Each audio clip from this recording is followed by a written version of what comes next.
My channel হাবিজাবি রান্নাঘরে তোমাদের সবাইকে স্বাগত। আশা করছি আমার দেশে বিদেশের সকল বন্ধুরা ভালো আছো আর সুস্থ আছো। আর দেখো বন্ধুরা, বড়দিনের কেক তৈরি করেছি আমি, কি দারুণ হয়েছে আর এত সুন্দর পঞ্জি হয়েছে। এই দেখো, দেখেছো, দেখতেই পাচ্ছ কত সুন্দর পঞ্জি হয়েছে। হ্যাঁ, তো বন্ধুরা এরকম কেক যদি বানাতে চাও তাহলে আমার এই ভিডিওটা অবশ্যই ফলো করো। তো চলো দেখে নেওয়া যাক আমি কিভাবে এত সুন্দর একটা পারফেক্ট কেক তৈরি করলাম।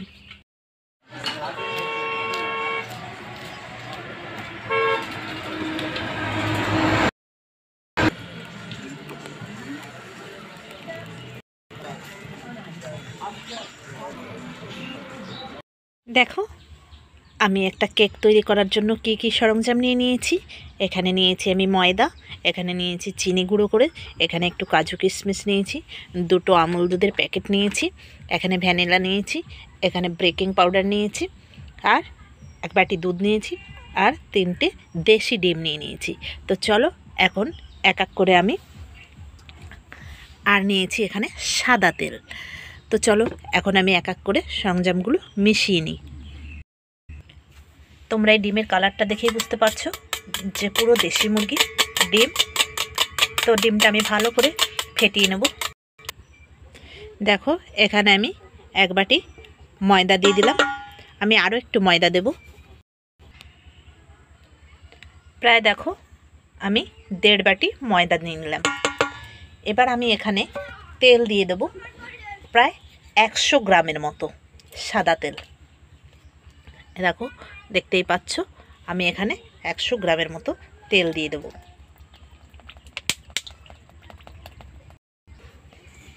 আর এই দেশি মুরগির ডিম দিয়ে কেক বানালে যা টেস্টি হয় মানে তোমরা ভাবতেও পারবে না। তো দেখো আমি এই তেলটা দিয়ে ভালো করে ময়দাটাকে গুঁড়ো করে নিলাম, মানে ভালো করে মিশিয়ে নিচ্ছি। এই মুহূর্তে দেখো আমি 2টো গুঁড়ো দুধের প্যাকেট কেটে নিয়েছি। এবার আমি এটাকে মিশিয়ে নেব।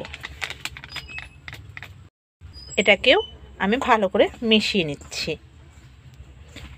তবে অবশ্যই খেয়াল রাখবে যেন ভালো করে দুধটা পুরো ময়দাটার সঙ্গে মিশে যায়। আর ময়দাটার তোমরা তেল দেওয়ার আগেও ময়দাটায় তোমরা এই গুঁড়ো দুধটা মিশিয়ে নিতে পারো। এইবার দেখো আমি এখানে ডিমটা অ্যাড করে দিচ্ছি। দেখো আমি ভালো করে আবার মেখে নিচ্ছি ডিমটা দিয়ে। এখানে দেখো আমি এক বাটি চিনি গুঁড়ো করে নিয়েছি, এটাও আমি অ্যাড করে দিলাম। এবার আমি আস্তে আস্তে দুধটা দেব। আর এই দেখো আমি আস্তে আস্তে, এটা একদম নর্মাল টেম্পারেচারের দুধ, তো দুধটাও আমি দিয়ে দিচ্ছি। দিয়ে আমি আস্তে আস্তে ভালো করে মেখে নেব। দেখো ব্যাটারটা আমার এরকম হয়েছে। আমি আর একটু মানে হালকা করব ব্যাটারটা, তার জন্য আমার আর একটু, ওই এক বাটি দুধে আমার হয়নি, আর একটু দুধ আমি নিয়ে নেব। আর না না না না, আর দেখো আমি আবার ফাটিয়ে নেব। এটা আমি বেকিং পাউডার দিয়ে দিলাম,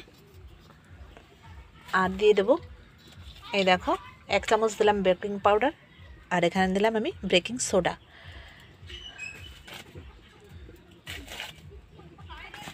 দিয়ে আমি এবার দেব ভ্যানিলা।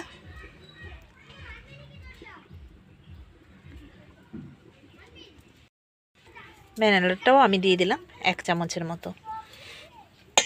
এবার আমি এটাকে ভালো করে ফেটিয়ে নেব আবার। দেখো বন্ধুরা আমার বেশ করে ফেটানো হয়ে গেছে। আর এই দেখো আমি এখানে যে এটা বানাবো সেটা আমি রেডি করে রেখেছি। এখন দেখো আমি এই উপর থেকে ঢেলে দেব। ব্যাটারটা দেখেছো কি স্মুথ হয়েছে আর কতটা হয়েছে। এই দেখো বাটিটা আমি এইটুকু খালি রাখবো, না হলে আবার এটা বেশি হয়ে যাবে, তখন ফুলতে জায়গা পাবে না। এটা একটু আমি এইভাবে করে দিলাম। দিয়ে এটা এবার আমি, যাতে হাওয়া না থাকে, সে হাওয়াটা যাতে পাস করে যায়, এবার আমি ছেড়ে দিলাম।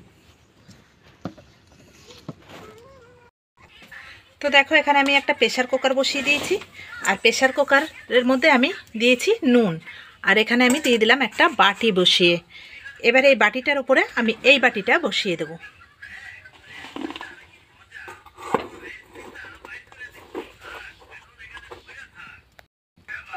বেশ বসানো হয়ে গেছে।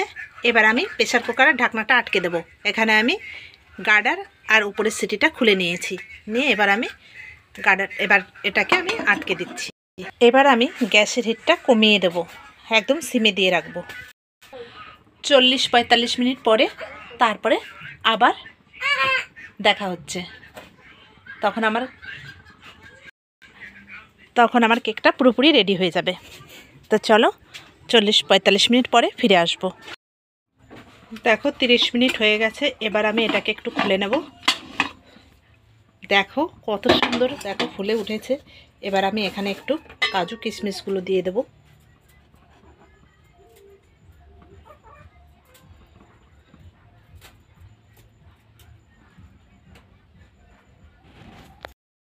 দেখো আমি বেশ কাজু কিশমিশগুলো দিয়ে দিয়েছি।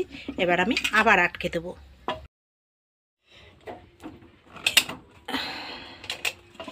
এবার আমি এটাকে খুলবো আর দেখে নেব যে কেকটা কেমন হয়েছে। একদম এটা পরিষ্কার চলে এসেছে, তার মানে এটা হয়ে গেছে। গ্যাসটাকে বন্ধ করে দিলাম। এবার আমি এটা তুলে নেব।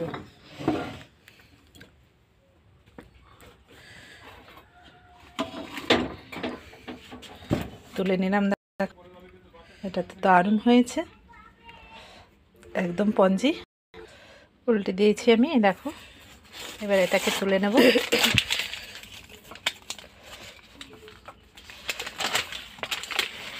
দেখো কি দারুণ কালার এসছে।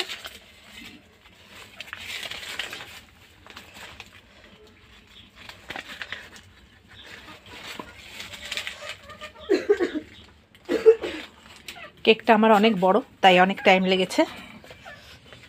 দেখো দেখো বন্ধুরা, বাড়িতেও যে এরকমভাবে কেক বানিয়ে খাওয়া যায়।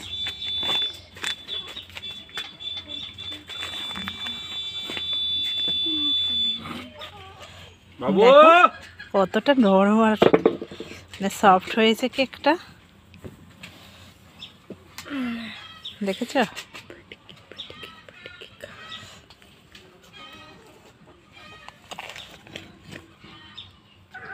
আমি তুলব এই সাইড দিয়ে।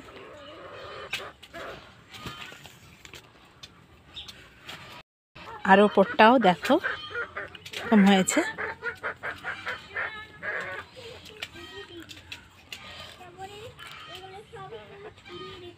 দারুণ হয়েছে, দারুণ। তো এবার ঠান্ডা হয়ে যাক, তারপরে খেয়ে নাও।